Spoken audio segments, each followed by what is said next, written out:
મિત્રો, ઓશો રજનીશે એક સુંદર વાત કહી છે કે ઈચ્છા કરો પણ આસક્તિ ન રાખો. એ ધ્યાનમાં જવા માટેનું પહેલું પગથિયું છે અને મુક્તિનો આરંભ પણ. જ્યારે તમારી ઈચ્છા શુદ્ધ હોય છે, મતલબ કે તમારી અંદરથી આસક્તિ વગરની ઈચ્છા જ્યારે ઉદ્ભવે છે, ત્યારે સંપૂર્ણ બ્રહ્માંડ તમને મદદરૂપ થાય છે. અને એ કોઈ ચમત્કાર નથી, પરંતુ સૃષ્ટિનો સ્વાભાવિક નિયમ છે. જુઓ, એક નાનું એવું બીજ જો ધરતી ઉપર પડે ત્યારે તે એકલું નથી હોતું. ધરતી એને પોષણ આપે છે, પાણી એને જીવન આપે છે અને પવન તેને શ્વાસ પણ આપે છે. એક બીજને ઉગવામાં સંપૂર્ણ બ્રહ્માંડ તેને મદદરૂપ થાય છે, કારણ કે એક બીજ પોતાના સ્વભાવ પ્રમાણે ચાલે છે. તે પોતાને બદલવાની કોશિશ ક્યારેય નથી કરતું. તે એ જ બનવા માગે છે જે તેની પ્રકૃતિમાં છે. સ્વભાવ પ્રમાણે ચાલો તો પ્રકૃતિ તમારા માર્ગમાં નહીં પણ તમારી સાથે ચાલે છે.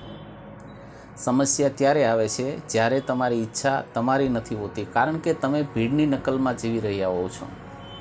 તમારી ચાહત સમાજની અપેક્ષાઓ અને ઈચ્છાઓ પ્રમાણે હોય છે, તેથી તમે તમારા મૂળ સ્વભાવથી ભટકી જાઓ છો.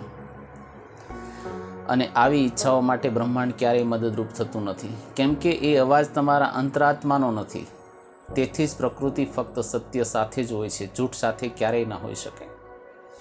જ્યારે તમારી ઈચ્છા શુદ્ધ હોય છે ત્યારે કોઈ ડર, શંકા કે લાલચ નથી હોતી. જ્યારે તમે ધ્યાનમાં બેસો છો અને મન એકદમ શાંત થઈ જાય છે, મનમાં ઉદ્ભવ થયેલો શોર એકદમ શાંત થઈ જાય છે, અને આ અવસ્થામાં તમારા મનના તરંગો અને બ્રહ્માંડના તરંગો એકલીન થઈ જાય.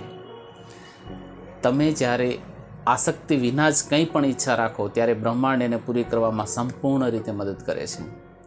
તમારામાંથી ઘણા લોકોએ અનુભવ પણ કર્યો હશે કે સ્વાર્થ વગરની તમારી જે ઈચ્છા હતી તે ખરેખર ખૂબ જ આસાનીથી પૂરી થઈ.